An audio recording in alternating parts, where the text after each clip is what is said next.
Ladies and gentlemen, welcome to GameKheyl. I'm Naveed, and today we've got ourselves the man, the myth, the legend, SilverFox one more time. This man has been busy. He's been doing a lot of things in the background since we've last spoken with him, and we're just gonna get to know him a little bit more. He's been busy. He's been involved in a few new ventures that we're going to talk about, and also some new spaces that he's been exploring as of late. So first and foremost, sir, how are we doing today?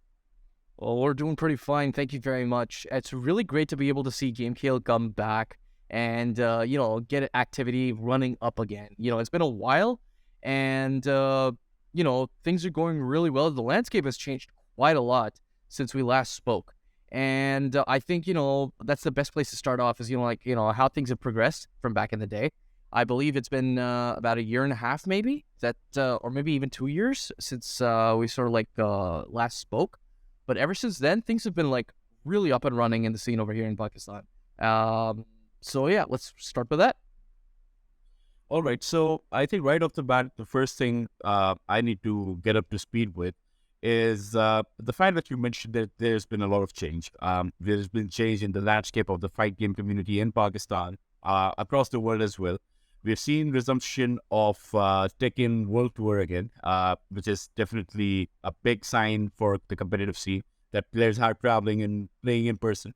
So the landscape is definitely on the up, and also there's quite a few updates within the space of game development, as well as the local landscape of gaming. And on top of that, a little bird has told me that you have delved into content creation as well. So a loaded question, but I would like to get a loaded answer on that as All right. So sure, happy to be able to share. So yes, as I spoke earlier, and as you've mentioned, things have changed quite a lot since the last time we spoke. And it's all changed for the better, I believe, in my opinion. Let's start off with the fact that Pakistan has, ever since Arsalan's win at EVO Japan 2019 and then EVO US in 2019 as well. Things have been really shaping up in Pakistan, and we discussed about some in the last time that we spoke, but ever since then, there's been a very, very good sort of evolution that has happened. Now what's happening is that, ever since then, Arsalan did make a foothold abroad, and he opened up the scene to Pakistan, but that's not the only thing that we actually saw. We saw a lot more tournaments happening in Pakistan, a lot more international exposure coming in, a lot more people having eyes on the Pakistani scene, and more importantly, a lot more players venturing forth into this new field, into this new career, and really making a mark for themselves and for the country in general. So let's start off with something that's that's an open secret right now, like everyone knows about it, is that before we had Arsalan as one of our major heroes, and now we have a whole armada of people who have gone out to the world stage and made some amazing gains. First off, we have Fate Khan, who went with Arsalan to EVO USA back, I believe, in 2022, and he was actually up in the top 3. And there was him, there was Arsalan, and there was the god of Tekken, as he's known by everyone, the legend Ni of DRX from South Korea. And first off, everyone knows that Ni's a legend, and we had him in Pakistan. Everyone reveres him, even in the country as well, despite what the naysayers may say that, Pakistan people are they're really bragging about themselves and all that. Yeah, we have that sort of nationalistic pride, and, it's been a long time. It's because, it's been a long time coming. We've seen our players sort of go from grassroots level to now playing in some of the biggest tournaments in the world, things that we dreamed of. And now it's, apart from Arsalan, there's a lot more that are going there, which is amazing to see. So the thing was that, in top 3 of Tekken at EVO 2022 for Tekken, there was, in the loser side, there was Arsalan and there was Fate Khan, and both of them are training partners. Both of them are, they've been old friends. They drill in with each other every single day, almost, and they know each other inside out. They know their play styles and everything, and everyone assumed that Arsalan would sort of like, dominate over over Khan, but it turned out that he didn't. It was Fain Khan who got the victory, and that put him in a great running to go up against playing as a grand finalist against Ni at Evo 2022, which was a huge deal. It was like the first time that Arsalan was not going to be there, and everyone was just shocked and stunned. So a lot of hopes were there on Khan to be able to, pull through, to dominate. But alas, Ni proved to be the superior player that day, and he dominated. And right now he's the Evo champion for Tekken 7 as we know it. So that was the story. But because of that, Khan's career, which was just limited to like mostly Pakistan and just regionals or something like that, it got blown into the stratosphere. Now he was a household name as well, just like Arsalan. Like he's a Evo runner up, which is a huge accolade. Khan himself is very proud of the achievement. I've heard from him that it was like one of the defining moments of his career. Right, it was like a shot in the arm.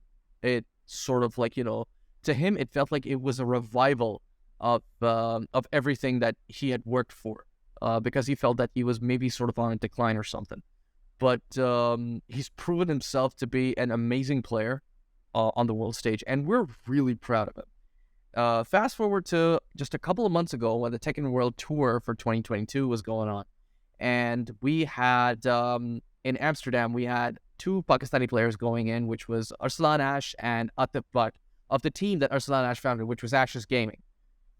And it turns out that, Arsalan was not able to make it out of those pools, but Atif Butt was, and he made it out in very strong fashion, all the way from the winner's side, not dropping a single game, going anywhere down to lose. And he was in the grand finals, and all the way up to there, and was going up against one of the best in the world, which was John Deng, who is a very storied player, an amazing player in his own right. One of the best that Korea has to offer, and a player that everyone is proud of, because he came from playing low-tier characters, and he sort of expanded his style and, grew into this really awesome player. Everyone knew that, he was like the jokester. He was like a really fun guy to be with. The esports, the Score Esports has actually done an entire video on him, so everyone can, check that out. I personally checked it out, and I learned about a lot of things about John Deng that I didn't know. And it was really great to be able to see. Now, John Deng, his performance throughout the year has been amazing. A couple of our players had been also, making the rounds as well. After Ni's victory at Evo Evo US, the next tournament that he went to was called Tiger Uppercut, which was in Thailand. And it so happened that only one Pakistani player, I believe there were two Pakistani players that went there, but only one of them was like from Team Ashes, which was Daud Sikandar. And it just so happened that the grand finals was me going up against Daud Sikandar, who was playing an Alyssa against the Feng Wei that he had, which was the strongest character in the game, aside from Akuma that was considered at the time. And it turned out that after winning Evo, it was Ni who had to face defeat at the hands of Daud Sikandar, another Pakistani person that nobody knew of. And all of a sudden, now Daud is a big hero. People like Aris, who are, like monumental figures in the FGC, they're talking about Daud and hailing him as some like amazing player. And everyone all of a sudden has eyes on this kid, and he is such a great guy. I personally spent time with Daud, really nice, fun guy. And his knowledge of the game is really spot on. Like, he's the kind of guy who, you'd be like, hey, what's the frame data for this move? And he'd be like just shouting numbers at you. Oh, this is 13 frames. Oh, this is 11 frame punch. Oh, all right, this is launch punishable. And his knowledge was like spot on. And, for him to win that accolade of going up against the best in the world at that time was huge.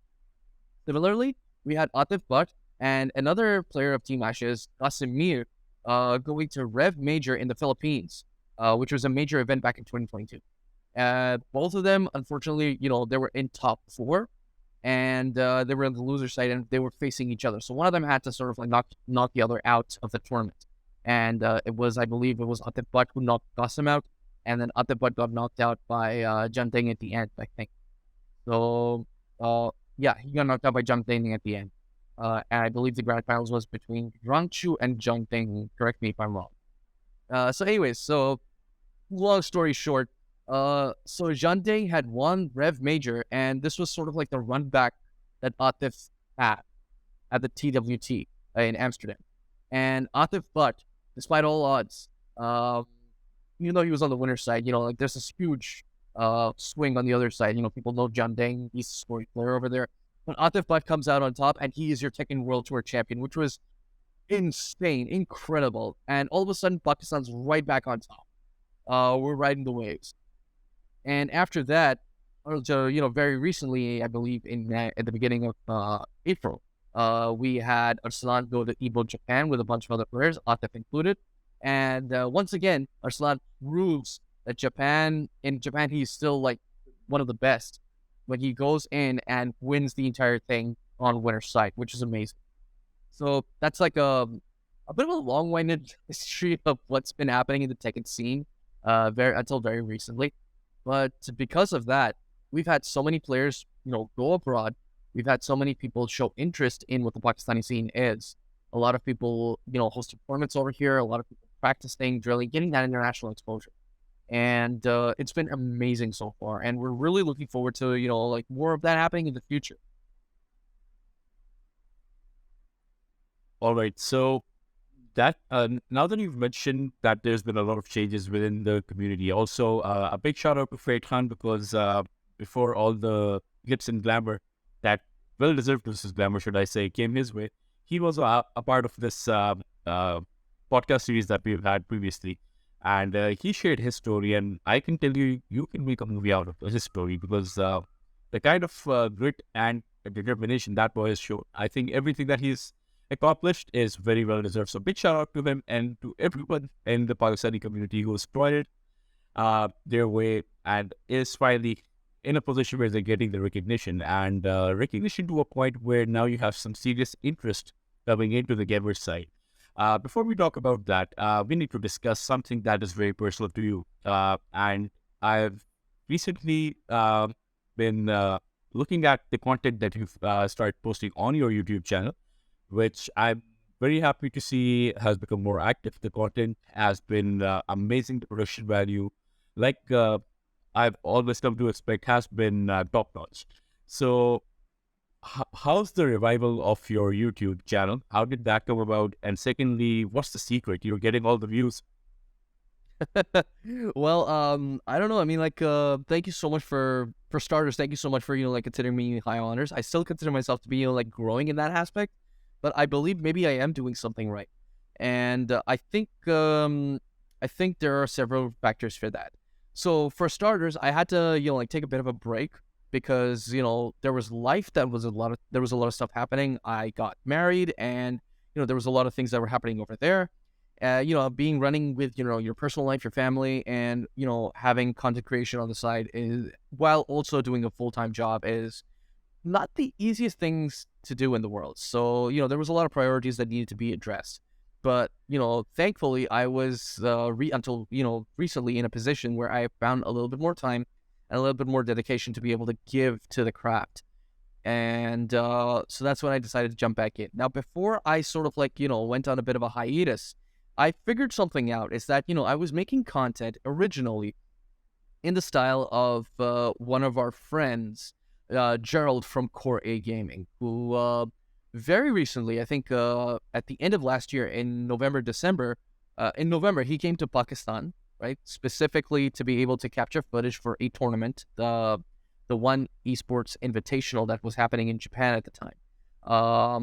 He actually wanted to be able to capture footage of Arslan for that, but he also wanted to be able to create a video on the local scene. So me and our friend Babakan Heather, Mr. Soul Dragger, another friend that you've had on the show before, we both just sort of got in touch with him, and we took him around the city, we took him around the hot spots, to sort of exposed him to the culture over here.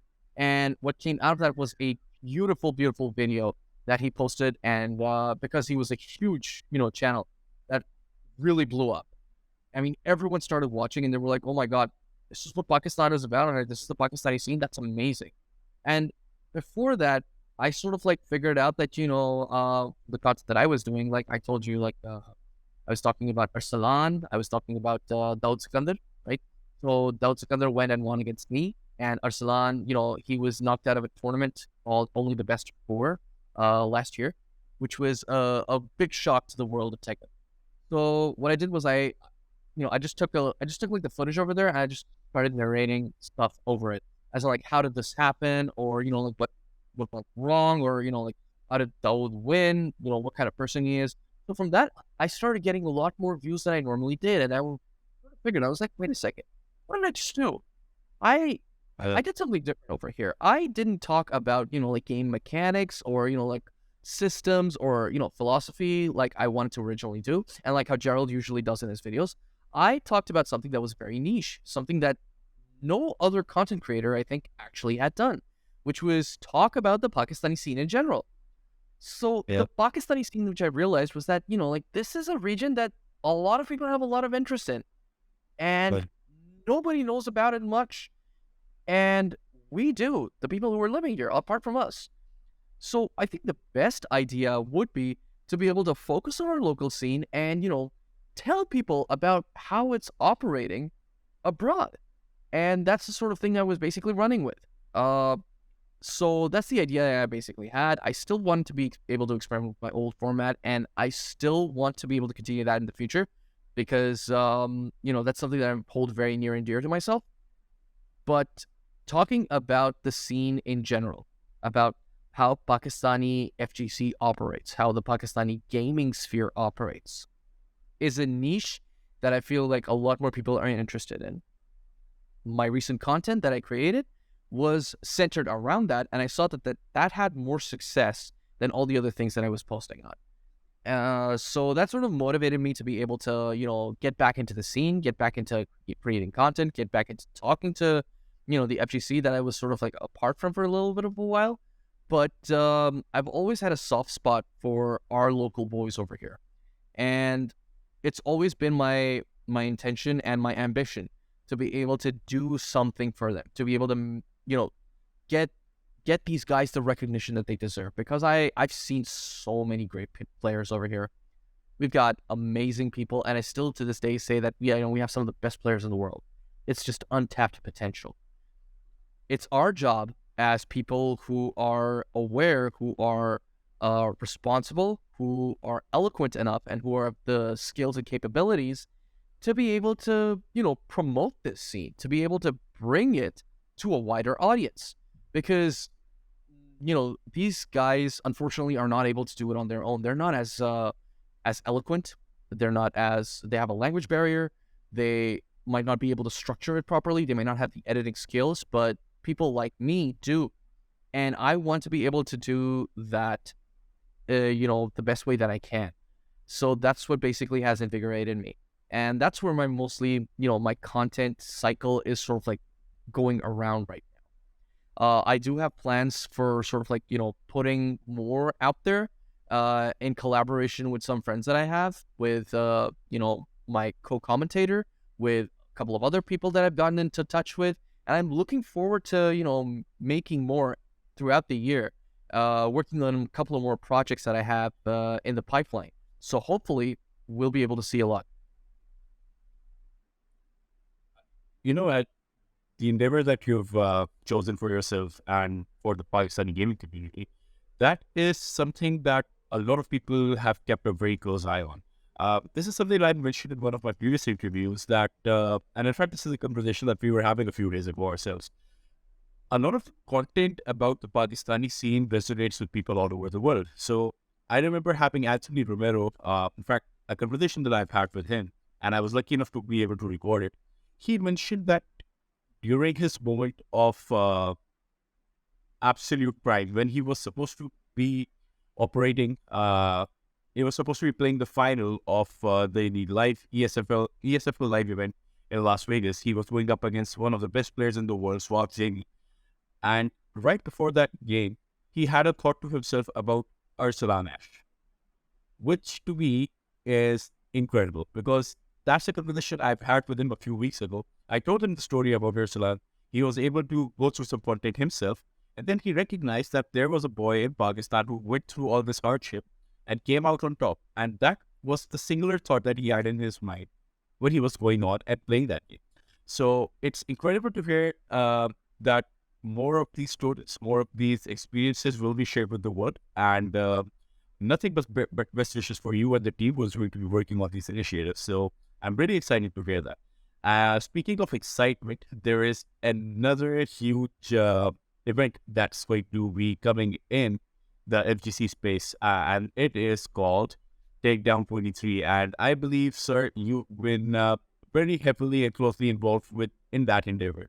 So I'm for sure if you're living in the rocks, that's the only way you wouldn't have heard about. But in case you haven't, I believe SilverFox can fill you in with those details, sir, if you would. Oh, I have been, really excited about this event that's going on right now because I actually saw it in its inception, and it's really great to be able to see, it come full circle, and it's actually, like just a couple more days away, which is really amazing to be able to see. So, starting off with how it all sort of came about to be, right? So, what happened was that, because I was back in the day, I was working with the FGC, I had my feelers out, and I was like, just doing my thing. And I was reached out to by a gentleman on Twitter who was talking about, how he was he really appreciated the FGC of Pakistan, and he wanted to be able to talk more about certain things, about certain endeavors that he had wanted. So I was like, all right, fine, we can definitely set up a meet. And it turns out that this gentleman had the idea of, being able to, he had grand plans. He had the idea of creating an esports organization in Pakistan, to be able to create a documentary on the Pakistani FGC, and most importantly, to be able to host a grand tournament for our players over here, which was going to be a huge deal. So I was really happy to hear that this was going on. And, as I got to know more about who the gentleman was, I got to be a little bit more excited. It seemed like, this gentleman was basically a person who had the capability to be able to run all of this.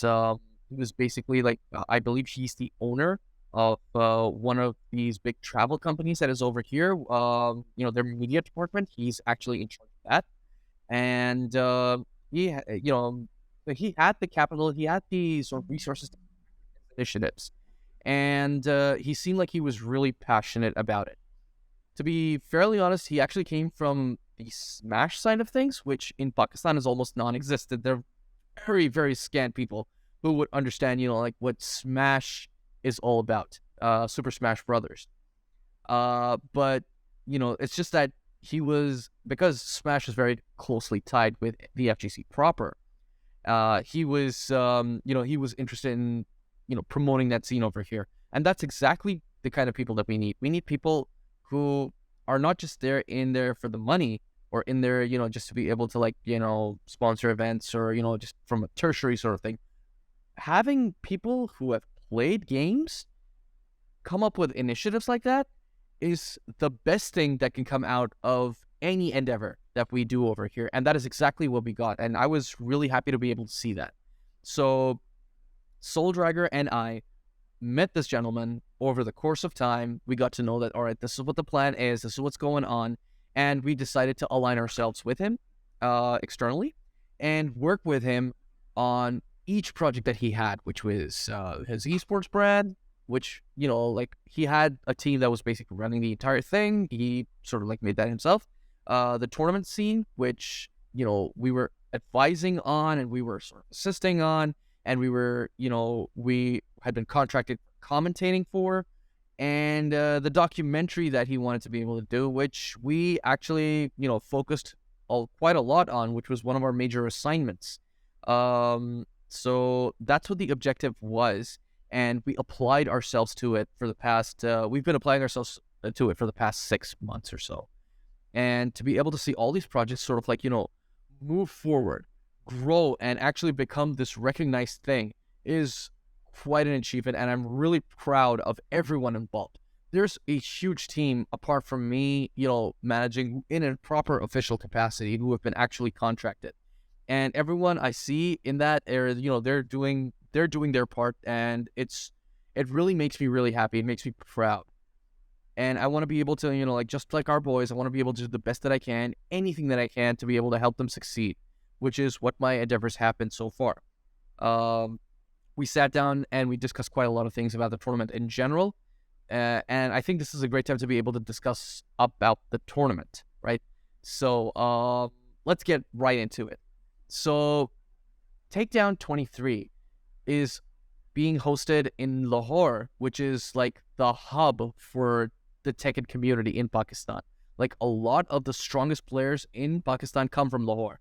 You have your Arsalan Ash, you have Faith Khan, you have Farzeen, you have a lot of players in Pakistan that are situated in Lahore, and that's where they sort of like have that sort of Tekken community. We have places like Maniacs Gaming Hub where everyone comes in to like play and like practice and drill against some of the best. And even players like Atif Bhatt, who was originally from Gujranwala, Dawood Sikandar, who was originally from Faisalabad, they're operating within Lahore. And, the best that they can with all the players that are over here. So Lahore seems to be like the perfect place to be able to have this. So the Takedown is going to be happening in Lahore. It's going to be featuring 2 games, because these 2 games are like the strongest that are represented in Pakistan, which is Tekken 7 and King of Fighters 15. Now, I have links to both these communities. The King of Fighters 15 people, are really great. They're amazing players over here as well. The strongest group that we have is basically in your native city, Karachi. Karachi is like, like on a completely other level. I consider them to be like top notch, one of the best that we have in Pakistan. And Lahore frequently sort of like comes into, in rivalry with them. But Karachi is like, like amazing players up from there. And in Tekken 7, we have obviously Lahore. So these 2 games are basically being represented. And the idea was to not just have our local players be represented over here, but to give them an opportunity to be able to, expand, to have this great mega event that a lot of people abroad are going to be able to see.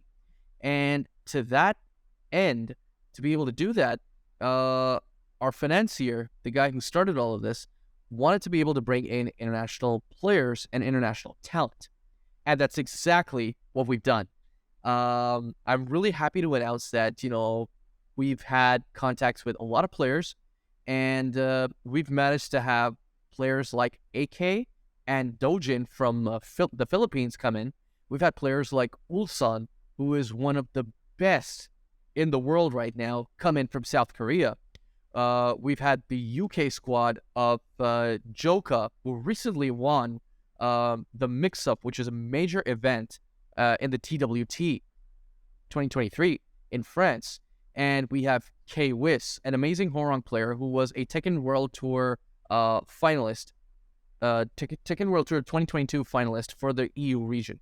And we have Gosain, who is an amazing law player from the region who has come to Pakistan before, and we're really glad to be able to host them again. So we have these international players coming in to prove themselves, to test their mettle. They're being brought in and, they're going to compete against the local community, which is a great honor for the country and for our players and for us in general. And it doesn't just end at that. We're also having international commentators come in, which is incredible because these guys are coming in for the first time. We have Spag coming in from the UK, who is a great friend. He came in last time, for Takra Cup, and it's great to be able to have him again. We have, along with Spag, we have Infinax, who comes from Ireland. He is a Pakistani who has migrated to Ireland, and, a really great friend, a really great pal. We personally really wanted to get him on board, so he's in there as well for the commentary site. And for the first time, We have from Ireland coming in is Sam Ding, a really well-known commentator within the Tekken World Tour scene right now. And two of the greatest from the US of A, Ripal Prabhu, also known as Rip, and the one and only Steve Scott, also known as Tasty Steve. Now, these two gentlemen are like, they have been in love with the Pakistani community for a very long time. And it has been their ambition to be able to visit Pakistan, to be able to come and see the players over here, to see the scene over here. And we're finally being able to get that. And, Rip and Steve are very well regarded in the community over here. And it's a great honor to be commentating alongside this talent. When I consider myself to be like, me and Soul Dragger to be on the same bench as all these amazing people who have tons of experience, who have a very, who have a great following, it really, solidifies that, like we've done some good stuff. We're finally being recognized and we've made it. So this is the sort of thing that we have, just from the talent side. Aside from that, the tournament is officially right now, as of this moment, the biggest tournament that Pakistan has ever seen in terms of Tekken. We had a cap of 512 entrants for Tekken, and that got filled in less than a week. In less than a week, 512 people all over Pakistan registered for that tournament, and it got to the point where we had to open up a wait list, and I don't know, 650 players have registered from all over Pakistan, for this tournament. Aside from that, it's got the largest prize pool that we've ever seen. It's got 2 million rupees prize pool for both games combined. 1 million for Tekken, 1 million for King of Fighters. And, whoever wins it takes a big chunk of change at home. So, and the best part about it is that, the entry is free for the players. The entry is free for spectators. And, it's basically like this big mega event that Boz has been doing. Now, Boz is the organization that, the esports team whose umbrella this is happening under. And, this is the biggest tournament that we've ever had. And I'm just so excited to be a part of it. I'm so excited to see it grow to this level. And it's just wonderful to be able to go to have all of that happen in Pakistan. It's been a long time coming. We've dreamed of this. We've, waited for this for so long, and now it's finally here at our doorstep. And in 10 days, it's going to be a reality. It's going to be happening, and I can't wait. The way you've started this interview talking to us about how the Pakistani gaming scene has evolved, especially in the fight game side, and then your interactions with the people at Baz and the kind of individuals you've been in touch with, the kind of initiatives that have been coming together. And now to this event 10 days from now, it's all coming together like the perfect storm, if you ask me, because at the end of the day, you have all these international players, these international commentators who are going to bring in an unreal amount of exposure to the scene.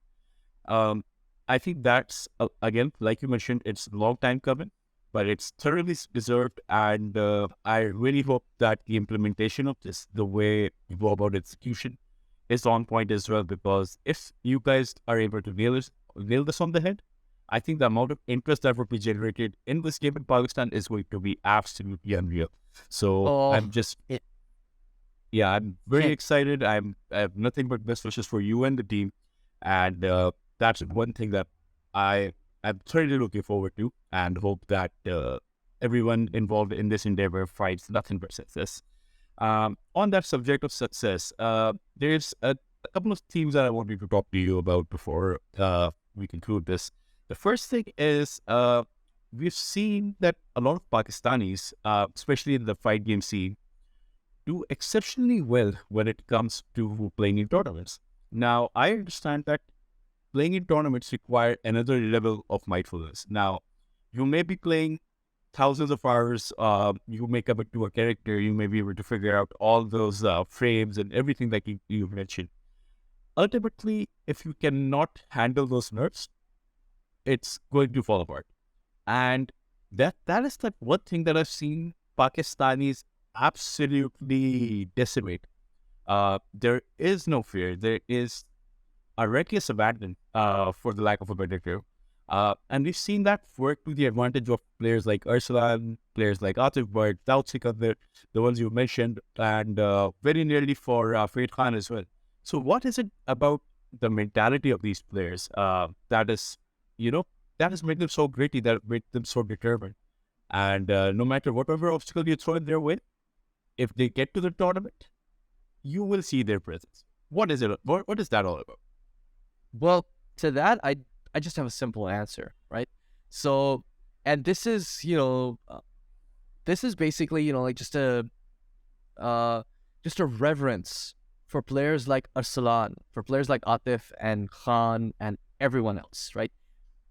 These guys are not your ordinary players, right? They're not the people who, who sat at home and one day decided, all right, you know what, this game looks fun, I've been playing it, I should get into the pro scene and start practicing online and all that. These aren't your typical players. These are players who have been forged in steel. They have, taken great labors, great risks, great pains to be able to pursue this since they were adolescents, since they were young. To them, Tekken, or even fighting games in general, it's not just a hobby. It's not just something that their career that sort of spawned out. It's something that they play with a passion for, right? And what we see today is the result of years and years of grinding, of learning, of fighting, of struggling to get an inch over their opponents, over anyone that they come across, and come out on top. These guys have been trained in some of the most ruthless environments. Like, we in Pakistan, it's no secret that we don't have the resources to be able to play at the level of, or maintain things at the level that, other developing countries or developed countries have, right? We've had to make do a lot of things on our own. We've had to create our own ways to be able to play the games that we want. And these guys are just like that.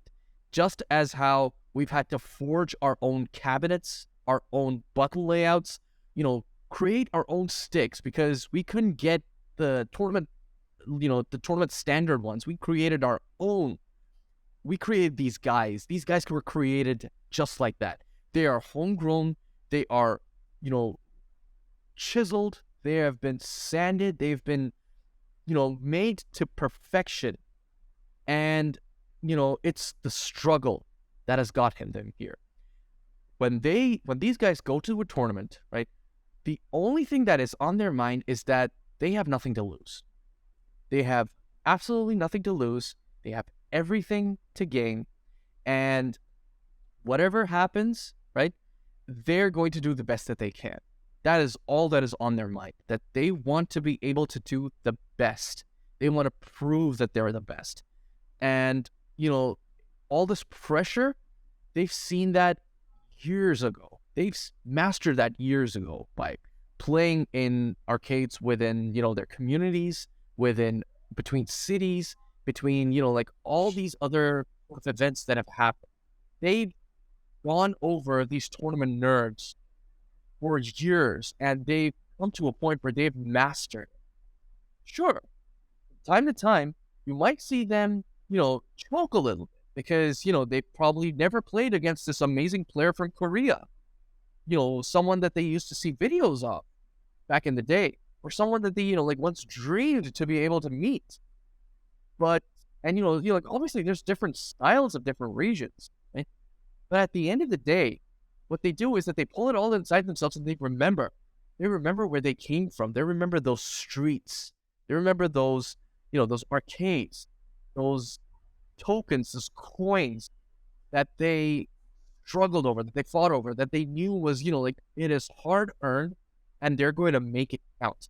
And that is what gives them that determination to, just push through, just decimate anyone that comes in their way.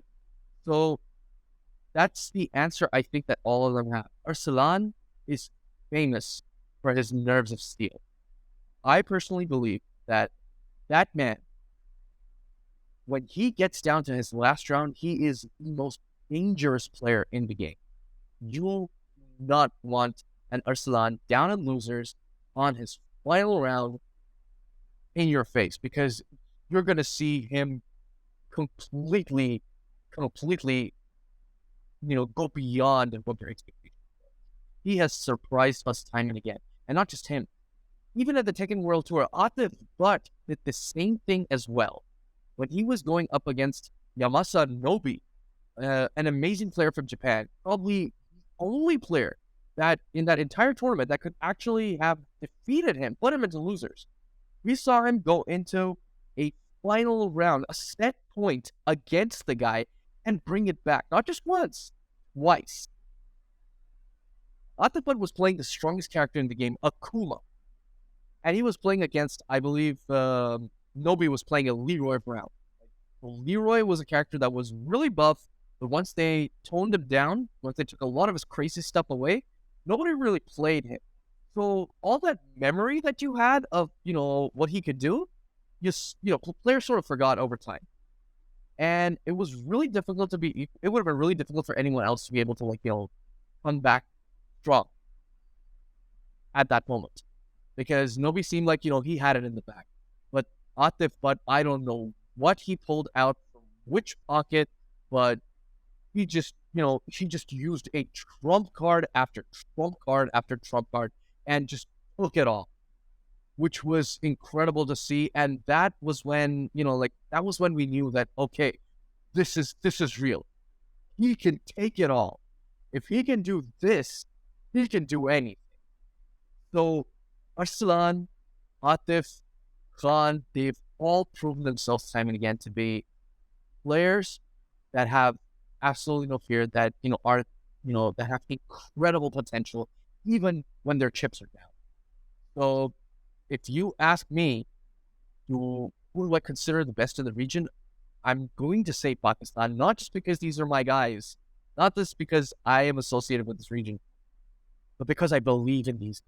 I believe in them because they have shown me miracles happen. And that's all that I think the way you've articulated this whole thing, I can definitely see that on the background of some sort of a Pakistani documentary for esports, because I think that was just very well put together.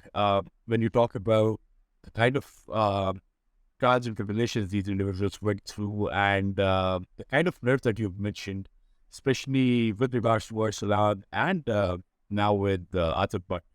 I think the sky's the limit for these individuals, and I think the tournaments like the ones that Baz is introducing with international players coming to Pakistan, I could only imagine what kind of things it would do for the Pakistani scene, seeing that, let's say there's a young player out there, still hasn't had, for the lack of a better term, they J-popped in the tournament scene and comes across one of the best players in the world. And the funny thing is, I'm actually looking for some players that we've never heard of coming out and coming through the ranks in these tournaments as well. So I'm just excited by the potential in terms of what this tournament would be able to deliver to all of us, especially ones who have a vested interest in the Pakistani gaming scene. I understand we definitely would have a bias in that, but at the end of the day, regardless of whoever wins the tournament, the kind of exposure that it's going to draw and the kind of so the kind of that's the same thing I was going to say. It's the kind of attention, the kind of eyeballs that it's going to bring to the tournament is going to absolutely make this worth everyone's while. On that subject, just one final question. So I think this is a conversation that was very personal to you and I, and this is something that we've discussed in person previously as well. And that is, now with GameKheyl, that is one area that we struggle as well. And like you've mentioned, with as is life, there's a lot of things that happen in the back. You've had a lot of things happening in your personal life. Congratulations on adding to your family on top of that. So I understand that there's a lot of responsibilities that come besides what you do in this.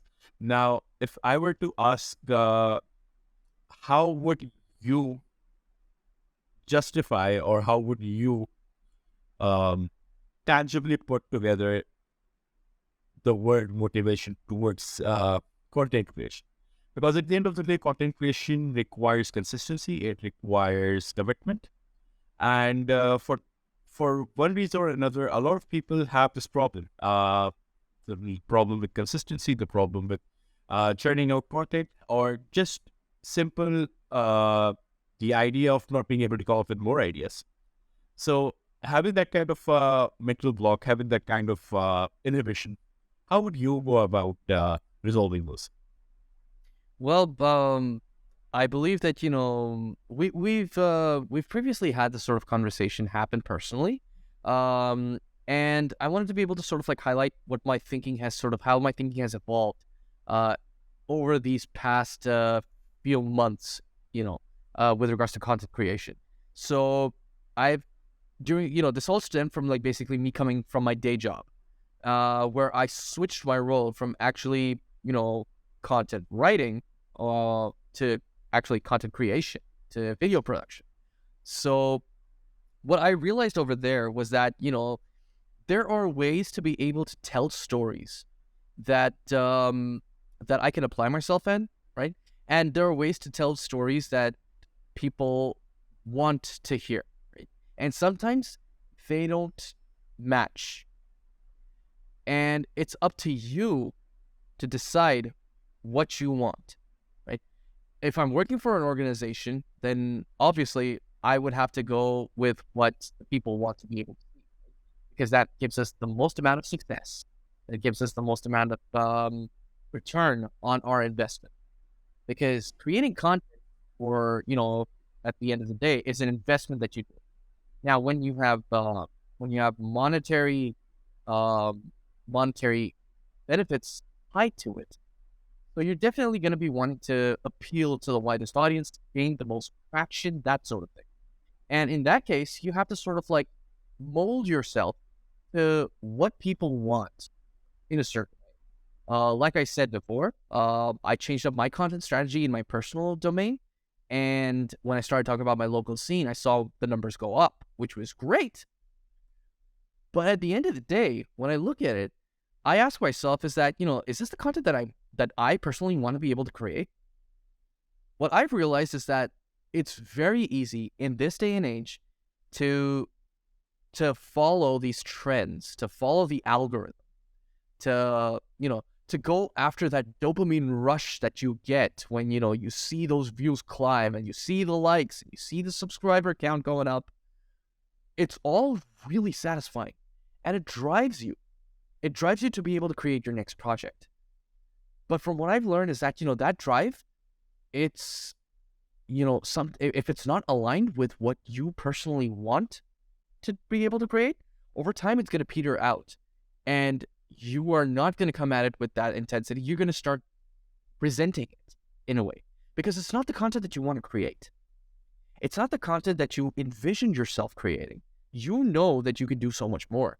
You want to be able to do so much more.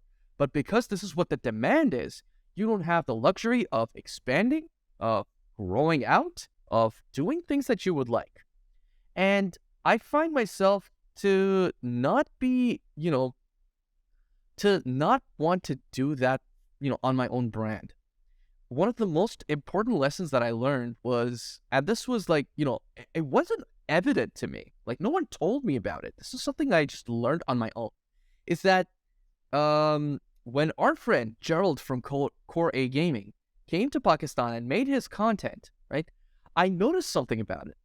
I noticed that he was making content, but his channel, when he posted that video, the first thing that people said was that, oh my God, he's posting after such a long time, and it's amazing. But that got me. I was like, a channel as big as his, with that amount of subscriber count, with that amount of recognition, he could post like videos every week, and he has the expertise to be able to do it. He could post a video every week, hell, every 2 days. He'd get amazing views, and the money would flow in. But he wasn't really doing it for the money. He wasn't really doing it for the views. It was a passion project for him. And it didn't matter to him whether he was doing it after a week, a month, a year. He just, whenever he felt like he wanted to be able to do a video, he'd just pick up his camera, he'd go out there, he'd shoot whatever he needed to, he'd write whatever he needed to. He created that script, I believe, in such a quick amount of time that it even surprised me. And I do this thing for a living. So in my mind, I was like, all right, we've shot like 4 days, 3 days, 4 days worth of footage, right? It's obviously going to take him time to process all of that, create a script out of that, yeah. But he did it surprisingly fast. Even I was shocked. I was surprised. And I realized that, he had that passion to be able to create this. And he had it because there was nothing else that was sort of like forcing him to it. He wasn't after the algorithm. He wasn't after the views. He wasn't after the money. He just wanted to be able to put good content out there. And that really inspired me. And I think that is the biggest motivation that anyone can have. Another sort of realization that I had over time, in fact, very recently, was a figure in the Tekken community. May not be known by a lot of people, but a Tekken player in the US called Anya. She is a big Asuka player, and a really great player, right? So she manages quite a lot of stuff in terms of social media and everything, and she knows YouTube a bit more than I do. And one of the discussions that I was having with a bunch of other people, right? There was this talk about, how YouTube, over time, if you leave your channel dormant, and you're not going to get picked up by the algorithm as much. And she was like, no, that's not how it happens. Even if you leave your channel dormant, and you come back to it after like 6 months, you post a video on it, you'll still get traction. And I was like, man, okay. I applied that, and she was right. The first video that I posted after my hiatus got maybe like 100, 200 views, but the video after that once again jumped into the thousands. And I was like, wow, she's right. It's not about like gaming the system, going after the algorithm, like just doggedly trying to make stuff, or like to satisfy your audience lest they forget you in this crazy cycle of news that we have. Content creation, I believe, has sort of fallen into this rut of trying to chase success when that's not what it should be about. We started this stuff because we liked doing it. We wanted to be able to do it. We didn't go after it with, the intention of gaining fame or fortune or something like that. It was something that we did with a passion. And it's really unfortunate to see that over time, a lot of people lose that passion, and, they're just, working a grind. You work a grind to, on the things that are, that are necessary for you to survive, not necessary for you to be happy. Tekken, creating content for fighting games, creating content for video games in general makes me happy. But I don't ever want to be able to put myself in a position where I work on it so much that I end up resenting it, because I'm not going to be in a happy place. The only thing that is, like the reason that I'm doing all of this is then going to turn into a sour spot for me. And, this is what I'm a big advocate of, is that, if you want to post content, post it when you want, right? And make it how you want. Post the content that you would like to see, and, the content that you want to be able to create, and put it whenever you feel like it. Don't be worried about it should be this length, it should be, on this specific date, it should have this many keywords, or, satisfy these criteria, or, I should have like fancy equipment and all of that. Forget about all of that. Just make stuff. Just get a camera, make stuff, do it to your heart's content, pour your heart into it, and then see where that takes you. That is what I believe content creation initially started from. That's what YouTube started from back in the day. And that's what I feel that, it needs to be preserved in this day and age. That's how I feel that, we can grow as a community of content creators. All right. So I think that you articulated this whole premise makes a lot of sense, because I see a lot of content creators, once they've gotten through that initial injection of dopamine, like you said, they start going through the motions without really recognizing what they're doing and what kind of intrinsic motivation that a delivery is going to bring them. So it's very important for individuals to recognize why they're in this. The way we put this together in our trainings is understand the why, know why you're in something, why you're there, and why you need to push through.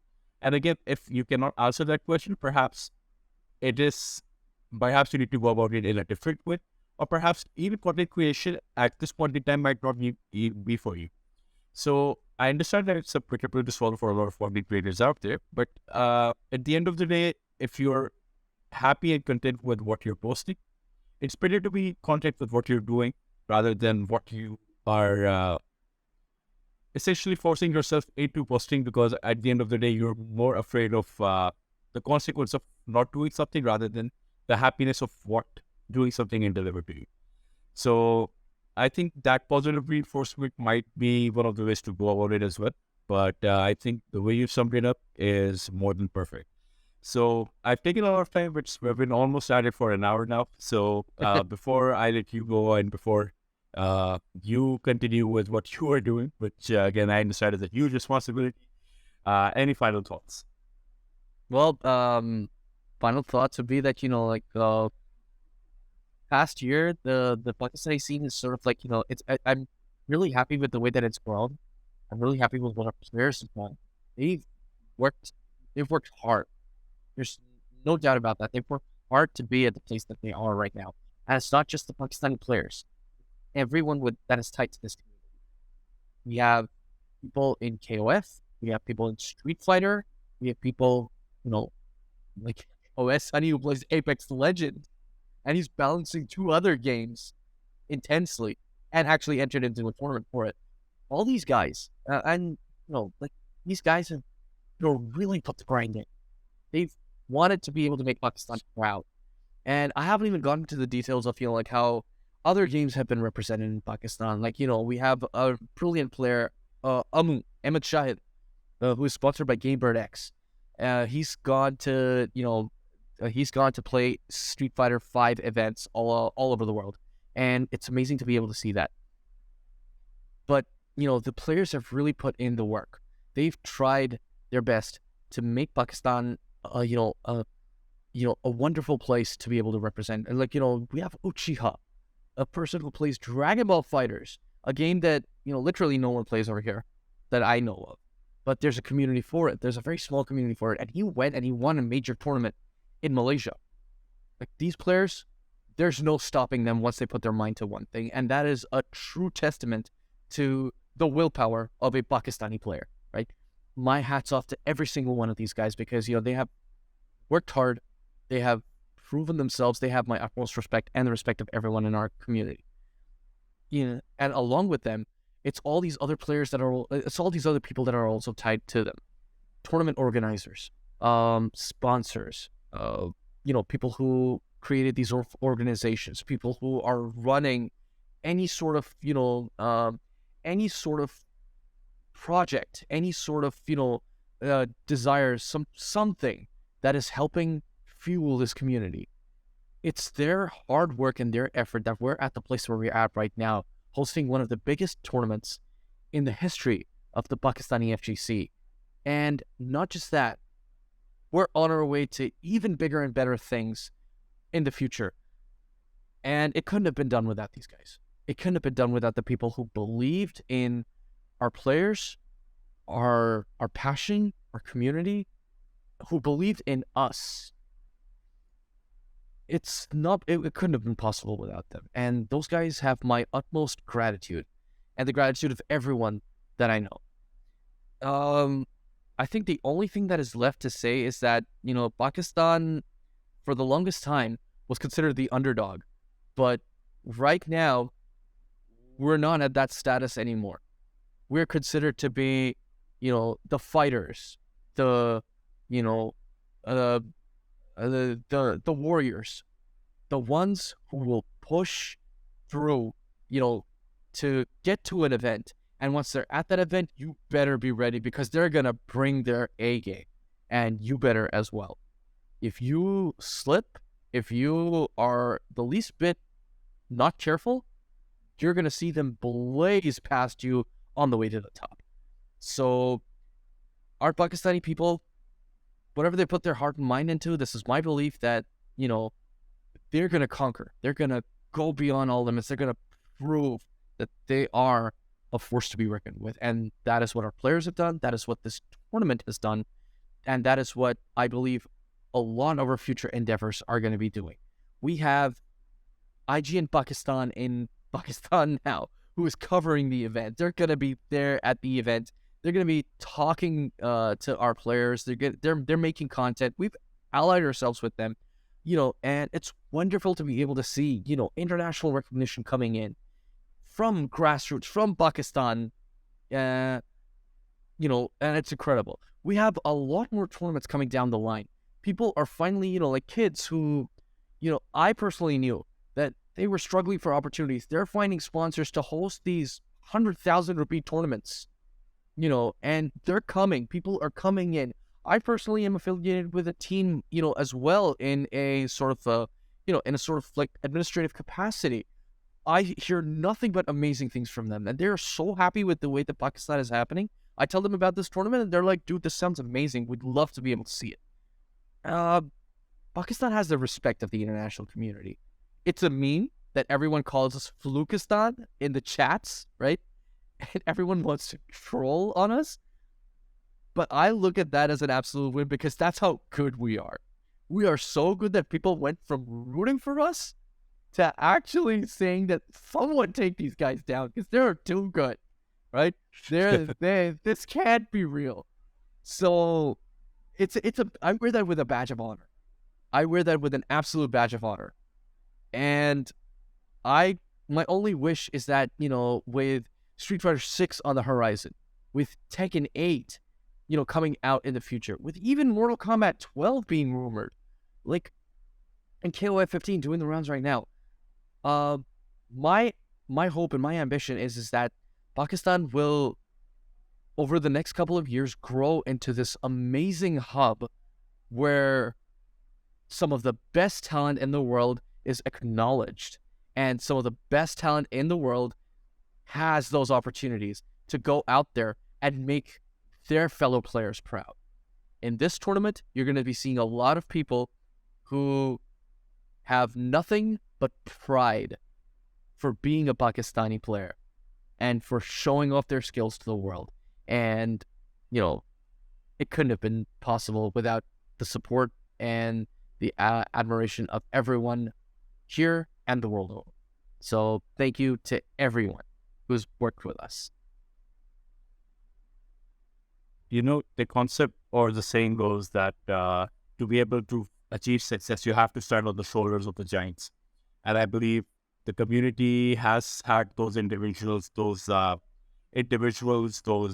organizations, those statures, so to say, upon whom that strong foundation upon which we are now reaping the benefits of. And the scary part is this is just the beginning. And the kind of initiative that I'm seeing, and the kind of initiative we both are aware of, especially in terms of the kind of money that is infused into the gaming across the world and now in Pakistan as well. Frankly, sky's the limit. And with a good number of viewership, with a great viewership that is potentially coming your way with this event, and also for the Tekken scene in general, I just hope that the pursuit of making esports mainstream will be taking another significant milestone in the coming days. So again, SilverFox, it was an absolute pleasure having you here. It's always a pleasure having these conversations with you on and off the record. And knowing you, I understand the hunger that you have for this. I understand the passion you have for the Pakistani FGC. And something tells me this is not the last time. This is that we're going to sit for an interview, because there's going to be more milestones, there's going to be more events that are going to be coming our way. For everyone else watching, we do have a few more interviews lined up in the coming days. I'm very excited for those. They are tied to the event that Noshirwan has discussed in detail. So I'm going to keep a hush on that, but most likely this is going to be the next interview I post after this. So stay tuned. Thank you all for joining in. We're going to make sure that we're more active from this time onwards. And even if you're not, I hope you understand.